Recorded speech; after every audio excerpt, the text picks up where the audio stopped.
बार एक बहुत बड़ा नेता एक साधु के छोटे से आश्रम में गया। वह साधु के बारे में बहुत सुना था तो उसके मन में आया कि मैं एक बार जा करके देखता हूँ कि लोग उसकी इतनी तारीफ क्यों करते हैं। जब वह उस आश्रम में गया तो वहां पर एक छोटा सा कमरा था जहां पर एक कालीन बिछा हुआ था। वहां पर कुछ लोग नीचे बैठे हुए थे और साधु जी सामने बैठे हुए थे। कुछ सवाल जवाब चल रहा था। वह नेता उस आश्रम में आया और उस नेता के साथ में 4 बॉडीगार्ड भी थे और उसकी यह आदत थी कि जहां पर भी वह जाता था लोग अपनी जगह से खड़े हो जाते थे और उसकी तरफ देखते थे, हाथ जोड़ते थे और सर झुकाते थे। लेकिन यहाँ पर ऐसा कुछ भी नहीं हुआ। साधु व्यस्त होने के कारण उसकी तरफ देखा तक नहीं। तभी नेता को लगा कि यह मेरी बेइज्जती है और वह इस बात से गुस्सा हो गया। नेता ने थोड़ा गुस्से से साधु की बात को बीच में काटते हुए कहा कि मैं आपसे कुछ कहना चाहता हूँ। साधु ने उसकी तरफ देखा और बोला, आप थोड़ी देर रुकिए, पहले मैं इनके सवाल का जवाब दे दूँ, उसके बाद मैं आपसे बात करता हूँ। तब तक आप अगर चाहे तो आप बैठ सकते हैं। बस साधु का इतना कहने की ही देरी थी। नेता का चेहरा गुस्से से लाल हो गया और फिर उसने अपना सारा गुस्सा उस साधु पर निकाल दिया।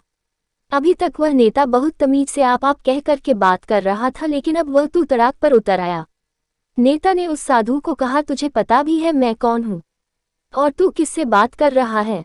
साधु ने उसकी तरफ देखा और कहा, मुझे इससे कोई फर्क नहीं पड़ता है कि आप कौन हैं, लेकिन आप जो कोई भी है, अगर आप चाहते हैं कि मैं आपके सवाल का जवाब दूं या आपसे बात करूं तो आपको कुछ देर रुकना होगा। और साधु की यह कहते हैं नेता गुस्से से पागल हो गया और वही सबके सामने चीखने चिल्लाने लग गया।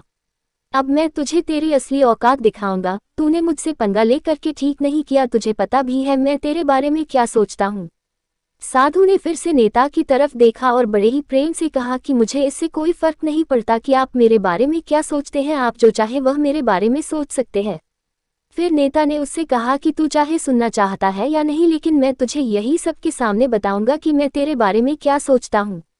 तू कोई साधु नहीं है, तू एक बहुत ही घटिया इंसान है, तू एक ढोंगी है, पाखंडी है और यहाँ पर जितने भी लोग बैठे हैं उन सबको बेवकूफ़ बना रहा है। तेरा बस एक ही मकसद है, इन लोगों की जेब में जितना भी पैसा है वह सब तेरे पास में आ जाए।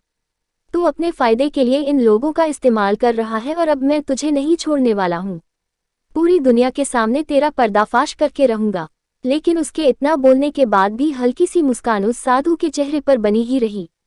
यह देखकर वह और भी तिलमिला गया और उसने कहा, अब बहुत हो गया, अब मैं यहाँ 1 मिनट भी नहीं रुकने वाला, लेकिन अभी भी तेरे पास मौका है। अगर मुझसे माफ़ी मांगनी है या मुझसे कुछ कहना है तो कह सकते हो। इतना सब होने के बाद भी साधु के चेहरे पर एक मुस्कान थी और वह बिल्कुल शांत था। और फिर उन्होंने अपनी आंखें बंद करी और फिर साधु ने अपनी आंखें खोली, हाथ जोड़े और कहा कि मुझे आपसे कोई गिला शिकवा नहीं है।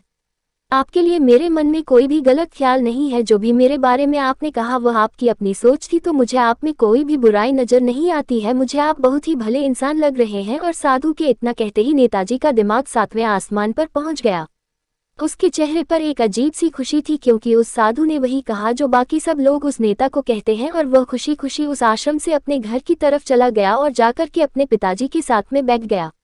उसके पिताजी ध्यान में थे। उन्होंने पूरी जिंदगी सिर्फ लोगों की सेवा करी और बदले में कुछ भी उम्मीद नहीं किया। तो थोड़ी देर बाद जब उन्होंने अपनी आंखें खोली और देखा अपने बेटे को अपने साथ बैठे हुए, तो उनके बेटे के चेहरे पर आज एक अजीब सी खुशी थी जो आज से पहले उन्होंने कभी नहीं देखी थी। फिर उसने एक एक करके सब कुछ बताया कि आज क्या हुआ, किस तरह से वह आश्रम गया और वहां पर क्या हुआ, उसने क्या कहा और साधु जी ने क्या कहा। जब उसके पिताजी ने पूरी बात सुनी तो थोड़ा सा मुस्कुराए और अपने बेटे को देख करके बोले कि उन्होंने तुम्हारी तारीफ नहीं करी, क्योंकि उन्होंने वह नहीं कहा कि जो तुम हो, उन्होंने वह कहा कि जो वह खुद है। और तुमने जो भी कुछ उनको कहा वो नहीं कहा कि जो वो है, बल्कि तुमने वह कहा जो तुम खुद हो। यही बात वेदों में भी कही गई है, यथा दृष्टि तथा सृष्टि। यह दुनिया तुम्हें वैसी नहीं दिखती जैसी यह दुनिया है, यह दुनिया वैसी दिखती है तुम्हें जैसे तुम खुद हो। जिसकी नज़र जैसी है उसके लिए यह दुनिया वैसी ही है। तो अगर तुम अपनी दुनिया को बदलना चाहते हो तो उसका सिर्फ एक तरीका है, अपनी नज़र को बदलो।